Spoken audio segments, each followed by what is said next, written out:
Hey everyone, if you're new here, hit that subscribe button and turn on notifications because tonight I'm finally confessing something I've never told a soul. I never thought I'd be the kind of wife who misses dinner on purpose. For 12 years I've been the one who sets the table, kisses my husband when he walks through the door, and asks about his day while the kids finish homework. But 3 months ago everything felt heavier than usual, the same routine, the same quiet exhaustion, the same man who barely looked up from his phone anymore. His new project manager, Marcus, stepped out of the conference room in a crisp white shirt with the sleeves rolled up, smelling faintly of cedarwood and fresh coffee. He smiled at me like he actually saw me not as the wife but as a woman standing there in the fluorescent light. I felt a tiny spark I hadn't felt in years and immediately hated myself for noticing. God, what is wrong with me? A Chies just being polite. After that, Marcus started texting me directly about work emergencies that somehow always needed my input because my husband was too busy. Every few days I'd find myself back at the office or meeting him at a quiet cafe near the building.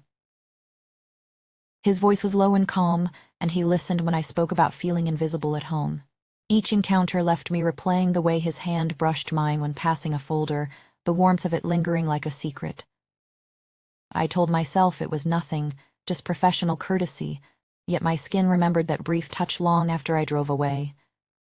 The air between us grew thicker with every meeting. I'd catch myself lingering a second too long when our fingers met over a coffee cup, the heat from his skin pulling at something deep inside me I thought had gone quiet years ago. He never pushed, never said anything inappropriate, but the way he leaned in slightly when I talked, the way his breath brushed my ear as he pointed something out on a document. It made the room feel smaller, warmer. I'd leave those cafes with my heart beating too fast, ashamed of how alive I suddenly felt. At home I'd stir the pasta for dinner and stare at the pot, wondering why the steam rising felt like a confession I couldn't voice. One evening the text came later than usual. Dinner might run long. Don't wait up, my husband wrote. Marcus messaged right after, asking if I could swing by the office with one more file my husband had forgotten. I went. The building was mostly empty, lights dimmed in the hallways. When I handed him the folder our hands touched again, but this time neither of us pulled away immediately. His fingers stayed against mine for a heartbeat longer than necessary, warm and steady, and I forgot how to breathe for a moment. The cedarwood scent wrapped around me like an invisible thread, tugging gently. I murmured something about needing to get home, but my feet didn't move. He looked at me then, really looked, and said my name so softly it felt like a touch. I could feel the pull, that dangerous gravity drawing me closer even as my mind screamed that this was wrong. My husband's colleague. The father of my children waiting at home. Yet there I stood, pulse racing, caught in the almost moment where nothing had happened and everything already had. The silence stretched between us, heavy with things neither of us dared say out loud. I finally stepped back, mumbling an excuse about the kids' bedtime, but the ache stayed with me the whole drive home. When I walked through the door, the house smelled of roast chicken and laundry detergent. So ordinary, so safe. My husband glanced up from his phone long enough to ask if everything was fine at the office. Said yes and set the table like always, but inside the crack had widened just a little more, and I knew I was already leaning toward the edge. Lying there in the dark, sheets cool against my skin, I listened to my husband's even breathing beside me. The ceiling fan turned lazy circles overhead, but my thoughts spun faster. This is harmless, I whispered into the silence, just a little attention from someone who actually looks at me. Yet the cedarwood scent kept slipping back in, uninvited, wrapping around my guilt until it tasted sharp, like biting down on foil. He's my husband's colleague. We have 2 kids sleeping down the hall. I stood in a white dress once and promised forever. The words felt heavier than the ring still on my finger. By morning I hated how my hand reached for the tighter blouse anyway, the one that hugged just enough to remind me I still had a shape worth noticing. The flirting didn't crash in like a storm. It crept, soft as mist, until I could almost convince myself I imagined it. Your laugh sounds like my favorite song, he said one afternoon, voice low while we waited for the elevator. I laughed again, nervous, and the sound felt foreign in my own throat. Later in his car we shared a playlist to kill time before another meeting. An old slow R&B track filled the space between us, the same one my husband and I used to sway to in our tiny college apartment, Bodies close, hearts lighter. Marcus's fingers rested on the steering wheel, tracing idle patterns along the leather. I caught myself staring, imagining the warmth of those fingers somewhere else, and my pulse answered with a traitorous jump.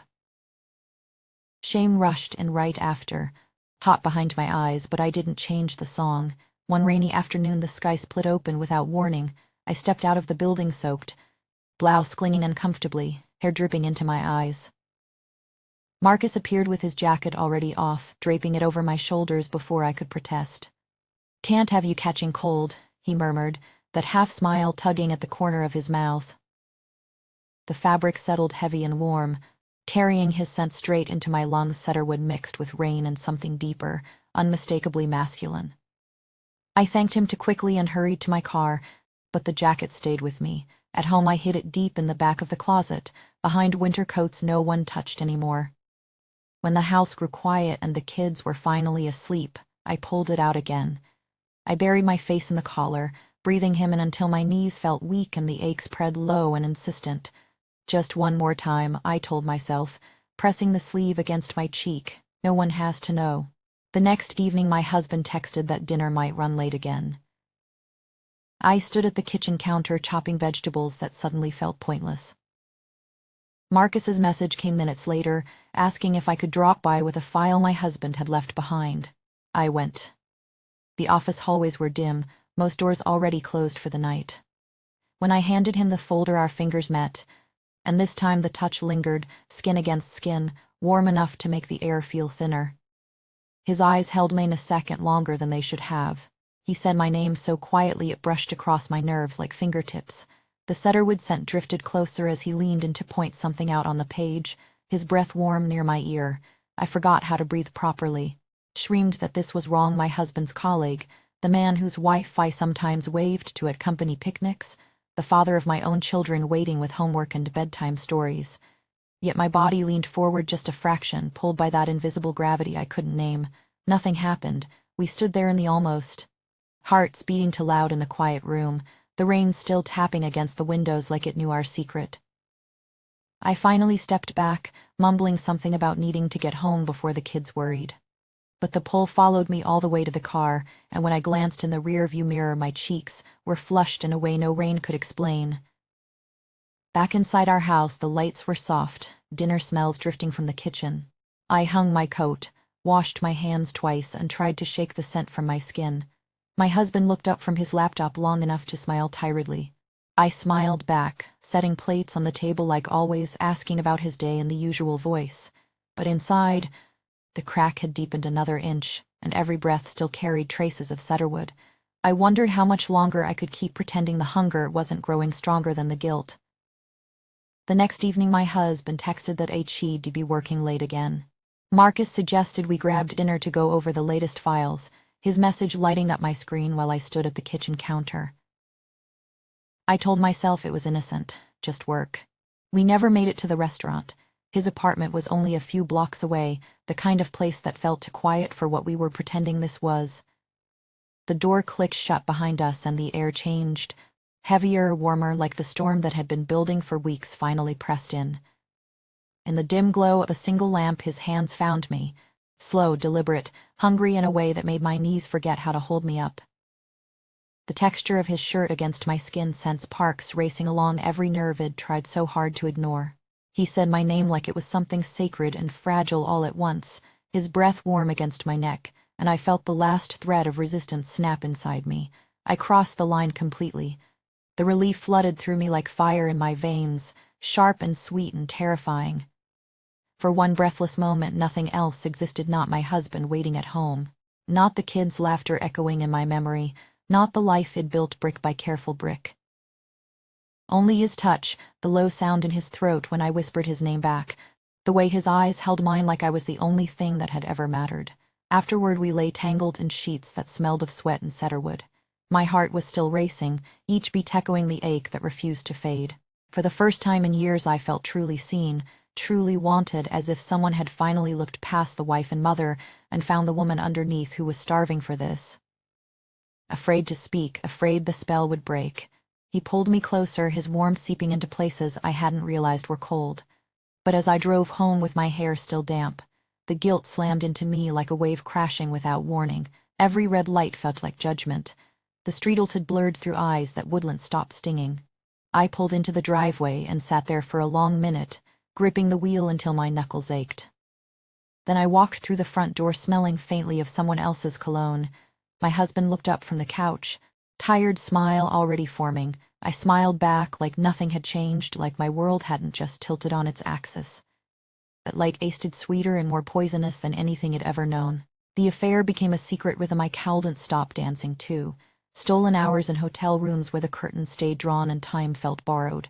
Quick texts during family dinner, my phone buzzing against my thigh while I passed the potatoes and asked about school projects. His voice on the phone while my kids played in the next room, low and intimate, making my pulse jump even as I laughed at their silly jokes. Every touch brought a rush so intense it left me trembling long after we parted. Pleasure wrapped in adrenaline so sharp it felt like flying and falling at the same time. I told myself I could stop any time. That this was just a moment, a crack in the ordinary that would seal itself again. But the obsession only grew deeper with each stolen breath, each almost kiss that lingered too long in my mind. This is destroying me, but I've never felt more alive. The hunger had teeth now, and it was learning exactly where I was weakest. One night the rain started again, tapping against the hotel window like it was trying to warn me. Marcus brushed a strand of hair from my face, his fingers warm, lingering. I closed my eyes and let the gravity pull me under once more, knowing the fall was getting steeper. Yet when I finally slipped out the side door, coat pulled tight around the scent that clung to me, I already knew it'd come back. The question was if it was how much longer I could pretend the answer didn't scare me. The cracks started showing in the quietest ways. My husband would catch me smiling at nothing, eyes distant, phone screen lighting up my face in the dark.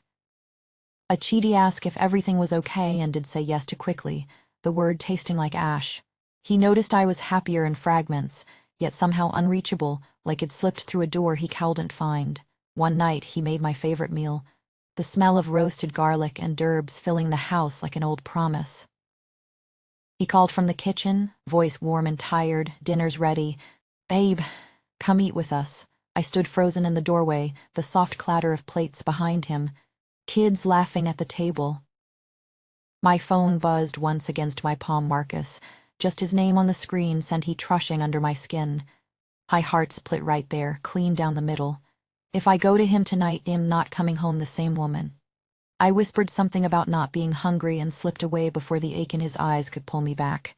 The breaking point came without thunder, just a small folded receipt from the hotel tucked in my coat pocket. He found it while hanging it up for me. He didn't yell, didn't slam doors. He just stood there under the hallway light, shoulders heavy, and looked at me with such quiet devastation it stole the air from my lungs.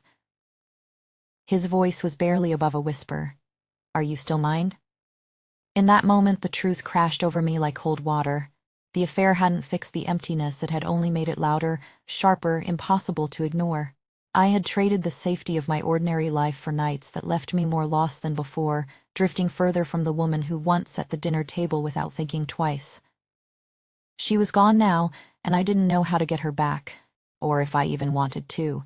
I still haven't decided what I'm going to do. Some nights the Cedarwood scent haunts me so badly my chest tightens until I can't breathe. Other nights I miss the version of myself who never needed it, who could fall asleep without wondering whose hands had last touched her skin. The pull between them feels like gravity fighting itself. One moment him falling toward the heat that makes me feel alive, the next him reaching for the familiar warmth I once called home. What would you do if the person you loved stopped truly seeing you, and someone else made you feel seen for the first time in years? Would you come home for dinner, or would you keep driving into the dark, heart racing, knowing every mile takes you further from who you used to be? Drop a like if this hit too close. Comment your thoughts below, I read every single one. Subscribe for the full uncensored version of what happened in that apartment and the messy weeks that followed. Next time I'll tell you how it all started to unravel and whether I ever made it back to the dinner table.